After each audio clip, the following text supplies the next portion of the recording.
Part 135, novel Bos Tampan yang Mati Rasa. My dear Risti di mana saja, selamat mendengarkan. Alana, tenanglah. Ara memang dilecehkan, tapi tidak sampai seperti apa yang kau pikirkan. Kau harus tenang, kita harus tenang.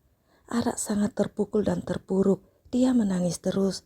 Aku tidak bisa menghadapinya sendiri, nak. Bagaimana dia bisa menghadapinya kalau kau kalah begini? Bantu aku, nak. Tolong bantu aku hampir tak kuat. Mar menangis sambil memeluk Alana. Alana mematung. Dia sendiri marah dan merasa hancur dengan apa yang terjadi pada Amara. Tapi dia tak menyangka Mar serapuh dan terlihat lebih terluka. Aku menahannya supaya Ara tak tambah down. Tapi aku sungguh tak kuat, nak. Dada ini terasa sangat sesak dan sakit. Aku benar-benar tak bisa menahan air mataku setiap melihat air mata Ara. Anak itu menangis terus. Itu sebabnya aku minta si kembar menjagamu dan melarangmu keluar sendirian. Aku tak ingin terjadi apa-apa padamu, nak. Aku fokus menguatkan Ara, padahal aku sudah ambruk duluan. Bagaimana bisa aku bertahan kalau terjadi apa-apa padamu, juga pada Dewa, Dika, dan Dion? Sekarang aku jadi tersadar, aku tak sekuat dirimu. Aku tak akan sanggup melindungi kalian. Apa yang dialami Ara karena diriku, aku tak becus melindungi kalian. Aku hanya bisa melarang dan menghukum. Hanya itu cara aku melindungi kalian. Aku hampir tak bisa bertahan, nak. Tolong jangan membuatku mati. Ara, aku tak kuat melihatnya begitu. Aku tak bisa. Aku ingin membunuh siapa saja. Mar terhuyung memegang kepalanya.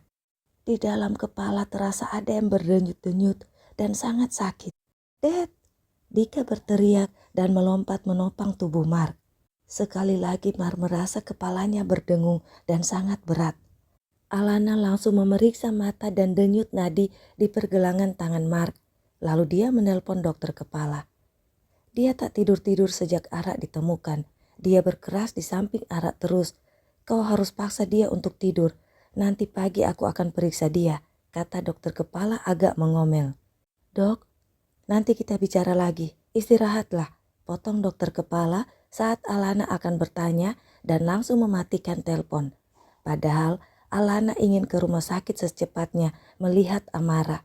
Tapi kata-kata dokter kepala kalau Mar tak tidur-tidur demi menjaga Amara membuat Alana hanya bisa menahan diri. Dia juga melihat kalau keadaan Mar tidak baik-baik saja. Dia harus memaksa Mar untuk tidur dan istirahat. Tapi Mar malah ingin kembali ke rumah sakit untuk menjaga Amara.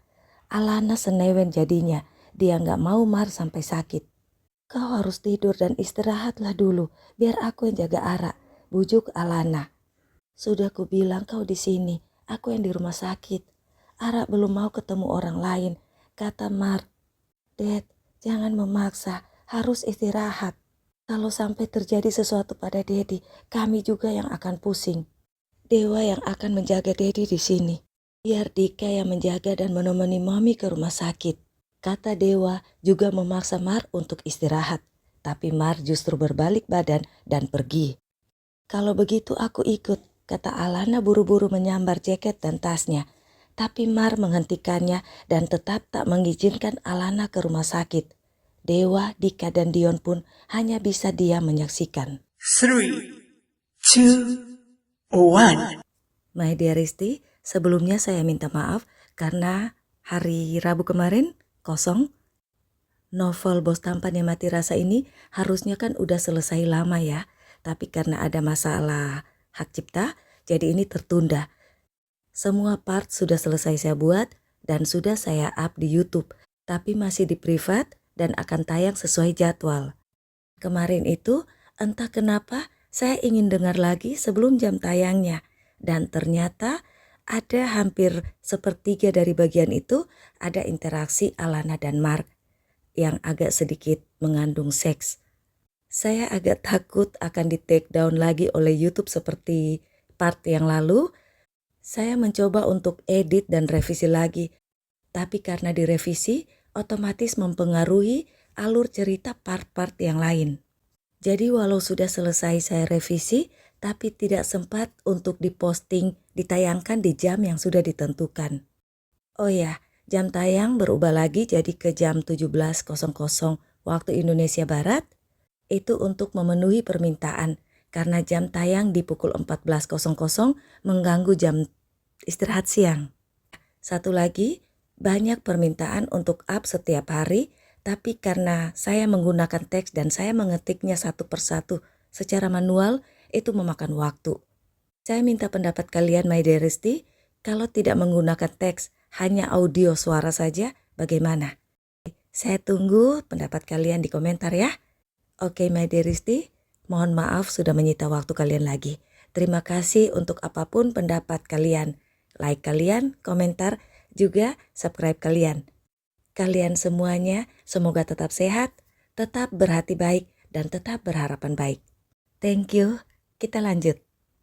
Sementara di rumah sakit, Mike si pelindung berjalan berjinjit dengan pelan-pelan dan sangat hati-hati memasuki kamar Amara. Dia tak ingin ada bunyi apapun yang bisa membangunkan Amara. Tadi Mar memintanya menjaga Amara karena Mar harus pulang ke Rumah Putih. Dia berjaga di depan kamar, tapi dia sangat ingin melihat keadaan Amara. Dia pun masuk dengan berjinjit. Seperti mau menangkap arah aja. Terdengar suara pelan Amara yang membuat Mike hampir melompat karena kaget.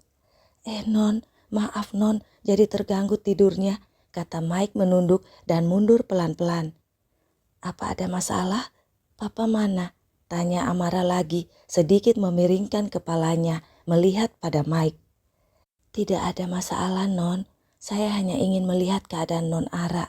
Syukurlah Non sudah siuman. Tuan Mar ada urusan tadi, jadi dia pergi sebentar, jawab Mike sambil melirik diam-diam pada Amara.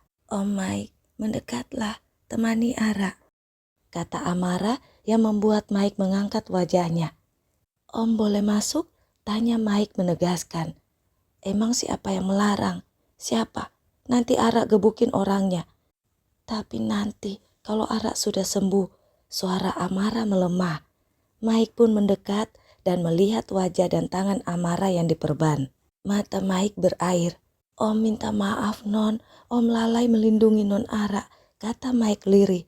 Siapa orang-orang itu Om? Om pasti sudah menyelidikinya kan? Tanya Amara meringis.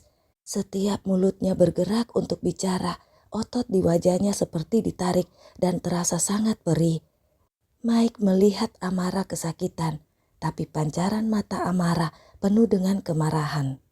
Biar Om yang menangani mereka Non. Non Ara harus cepat sembuh. Om yang salah sampai Non kesakitan begini, kata Mike sambil melirik ke tubuh Amara yang tertutup selimut. Kenapa Om melihat Ara begitu? Om pasti mengasihani Ara yang sudah dirusak oleh banyak laki-laki itu. Iya kan? Kata Amara mendesis. Bukan Non, bukan begitu. Apa yang menimpa Non Ara sekarang karena Om lalai. Om merasa sangat tidak berguna Non. Nyonya yang melepaskan Om dari kelaparan dan kemiskinan hidup Om. Tapi Om tidak bisa membalas dengan baik. Non, maafkan Om. Suara Mike bergetar sangat sedih.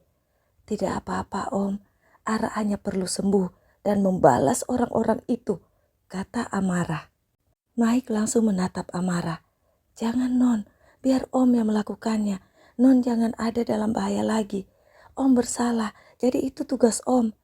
Tapi Non, apa Non Ara mengenal orang yang menolong Non Ara terhindar dari petaka itu? Tanya Mike menatap Amara. Amara menoleh dengan mata bergerak-gerak. Orang yang menolong? Maksud Om? Alis Amara naik walau tertutup perban. Saat itu Om telat datang ke lokasi untuk menolong Non Ara.